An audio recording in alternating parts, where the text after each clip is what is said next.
If you grew up watching music videos on YouTube, you probably remember seeing Vevo in the bottom left-hand corner of the screen, similar to where my name is. And you probably also remember seeing, for example, Eminem Vevo at the end of the name. Like, you'd always see Vevo at the end of everyone's name, so you're like, okay, this is the official account, right? Well, you probably haven't been seeing that a whole lot recently, and today we're pretty much going to be figuring out why. We're going to be watching a video on what happened. Where's Vevo now? What are they doing? Why doesn't everyone have Vevo at the end of their names anymore? So all those questions will be answered and more. What happened to Vevo? It seems like just yesterday, every single musician I don't know what had happened to it, Vevo actually. in their YouTube channel name, Vevo in the bottom left of their videos, and there were even YouTubers putting Vevo on their diss tracks because it made them look more official. But this has left people with a few questions like, what even is Vevo? Why was their name on every single YouTube video? And whatever happened to it? Well, it turns out that Vevo was a big scheme cooked up by the music industry that eventually failed. So to understand that, we gotta go back to Vevo's inception. Vevo was created back in 2008 when the music industry was recovering from quite a few problems. See, back in the day, music videos used to be aired on TV, on platforms like MTV, NBC, and more. This way, the producers and artists could get money directly from the networks and their advertisers. But then the internet came in and disrupted everything. CDs and records were being replaced by illegal file sharing services like Napster and LimeWire, because why would you buy something when you can just get it for free? So as you may know, this made the music industry not very profitable. Things like Spotify and iTunes were just coming out, so the industry hadn't really figured out how to make money. Bro, they were dead trying to sell one song for like $2, bro. I'm not gonna lie, like, it was just... That was never gonna work, bro. That's why they came together and created Vevo. Universal Music Group and Sony Music Entertainment both got together in an evil corporate fashion and created Video Evolution, or Vevo for short. If those names sound familiar, that's because UMG and Sony are two of the big three record labels, which means that these three labels own pretty much every other smaller label. They thought that by creating Vevo, they could find a way to monetize music videos, and they did. What we're trying to do is quite simple, which is to provide a high quality, premium music and video experience to as many people as possible in as many places as possible. On any television, on any computer, on any phone, on any connected digital platform, we want to provide the highest quality, premium music and video experience. So we do that today with our partner YouTube. So about 70% of music videos worldwide are consumed and discovered and viewed through YouTube. So what Vevo does is provide that experience inside of YouTube with the world's I feel like the way largest he's music talking, he looked like he lying. The issue though was that YouTube was only monetizing like 3% of their videos at the time, while platforms like Hulu had ads on all of their stuff. But YouTube had been working with these record labels and wanted to keep music videos on their platform because that was one of their biggest sources of views. So YouTube and Vevo came to an agreement. Universal and eventually some of the other labels I mentioned would put their music videos on YouTube and Vevo would distribute them. Google hosted them on YouTube and Vevo's website as well. Vevo was also in charge of selling ads to advertisers. Most ads on YouTube videos, like the one you're watching right now, are sold programmatically,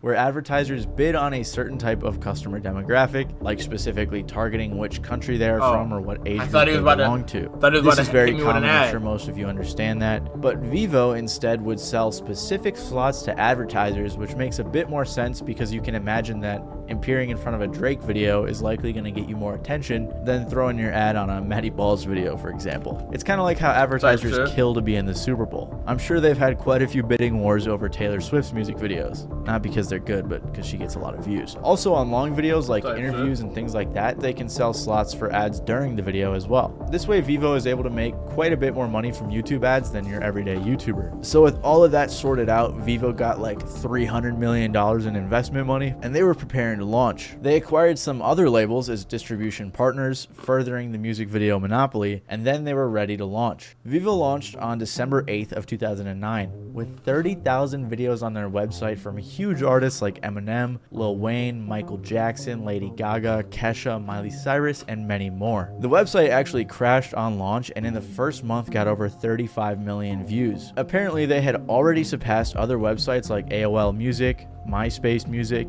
MTV, Warner Music, and more. I was 7 when all of this was going down, so hearing about MySpace Music is new to me and pretty interesting. Regardless, Vevo was going crazy, launching in different markets internationally like European countries. It's so crazy because they get like 35 million with all this. And, actually, 2009? Yeah, never mind. That might have been around the time that LimeWire had went down. Disregard. Mexico. I was about to say, people were they still even like the other big 3 record pirating label, their music. Warner, to sign with them as a content distribution partner, and they were also distributing videos on MTV.com. I'm not shaking nothing for no sub back then. At this time, Vevo was getting most of its views, 80% to be exact, from YouTube. Because Vevo was a conglomerate of pretty much every big record label and small one, and they distributed these videos to YouTube, that's why every artist had their own Vevo page, like Eminem Vevo or Rihanna Vevo. That's also why pretty much every music video in the early 2010s and even up until this day have Vevo in the bottom left corner, or right, I can't remember. But that still leaves us with one question. What happened to Vevo, and why did I say they failed earlier? Well, they had a problem. Vevo wasn't making that much money as an actual company. Most of the money was going to YouTube and then to the record labels, leaving Vevo to pick up the scraps. Apparently, Vevo was also very expensive to run because of everything I mentioned, so pretty early on into the company's life, they tried to find a buyer for $1 billion, which didn't really work out. So Vevo had to come up with some other ways to make money. Bro, they should have just canned their own website, especially after YouTube, because I don't know when YouTube was bought by Google, but whenever that happened and they started like getting a lot of ads and they were making a lot of money on YouTube, I should have just canned the actual Vevo website and put all their bags into YouTube. Funny. First, they started making other types of content all their on eggs YouTube into that and YouTube their own basket. website, like It would have paid interviews, off. live stream concerts, and things along those lines. Although that content was never super successful. Then they released an app to watch music videos on your phone, and when it first launched, it was actually very successful. By early 2011, Vevo they were lived. bigger than Facebook and right behind YouTube for video viewed content. By the end of 2011, Vevo was getting over 3.7 billion views a month. They had over 13 million downloads of their app, and they had made over $150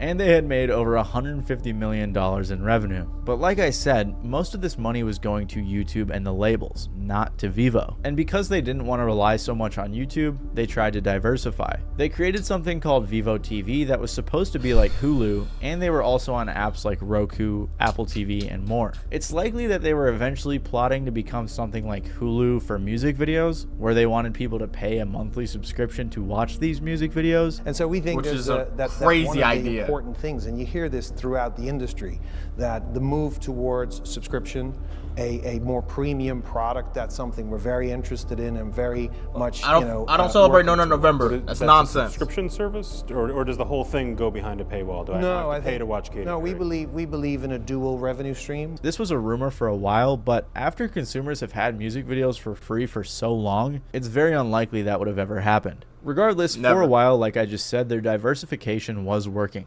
but it didn't last long, because in 2018, everything came crashing down for Vevo. Vevo had a few controversies that really hurt the company. And I'm not talking about the time some executives were ironically caught watching pirated content, or when they were trying to work with Facebook to get people's info for targeted videos. The main issue they had was in 2018, when they found themselves in the crosshairs of some hackers from the group Rmine. First, the hackers got into Vevo's servers and released 3 terabytes of their documents and videos. Then they got hacked again. This time, 2 hackers named Karoy SH and ProSox got into Vevo's YouTube channel. When they got in, they deleted Despacito, which was the most viewed Vevo video on YouTube, and they also renamed a ton of the videos as well, changed some thumbnails, and apparently this was some sort of pro-Palestine protest. I'm not sure how much these hacks really get rid of that Despacito, Vevo, get rid of that, what's that called? Oh, what's that song called? That sandstorm thing, bro? Get rid of that too, bro. Oh my god. Everything started crumbling after the amount of time I got rickrolled by that video. Stepped down, a bunch of important executives left, and they had to lay off dozens of employees. At the same time, Vevo was really struggling to compete with YouTube. It seemed like them putting their content on other websites or making their own website was a way to distance themselves from YouTube, so that other websites are making their own. What music video did Drake do this in? Why is he shirtless underwater?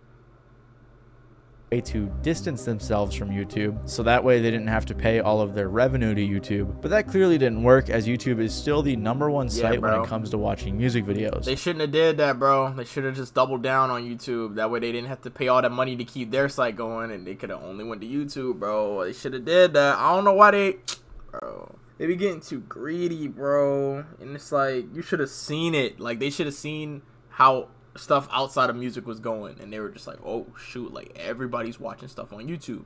If we just go all in on YouTube and get a deal or something with them, you know what I'm saying, work out something to where we get like a bigger percentage, you know what I'm saying, combine the audience, bro, they're not even really. Plus, the same year, YouTube just launched YouTube Music, so Vevo never became the Hulu or the Netflix of music videos. Instead, Vevo decided to wave the white flag. Vevo decided to shut down all of their other operations. We should merge Vevo channel subscribers into unified official music artist accounts.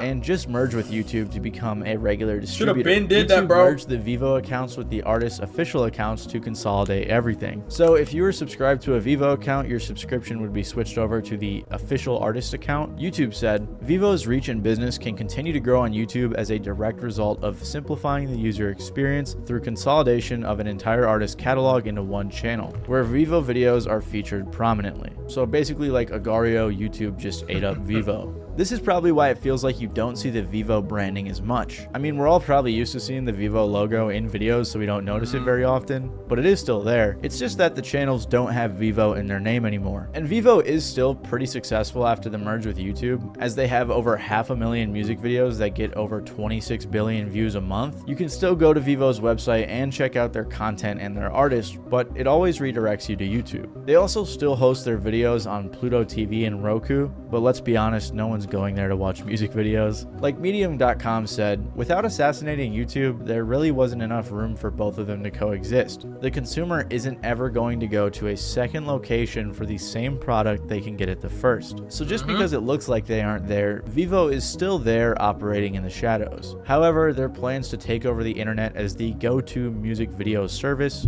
failed. Like Jordan Fraser said, Vevo isn't dead, it has regressed to the bottom of the video screen. It exists today as branding you'll continue to see on most music videos. It also exists as a reminder that the entire music industry is run by only a few people in expensive suits. If you like this video, you may like my video about some of the worst marketing attempts in the music industry, as many of these Vevo era artists came up with some really dumb ways to promote their music. So make sure to click the video on screen right now. Other than type shit. That was a good video though, bro.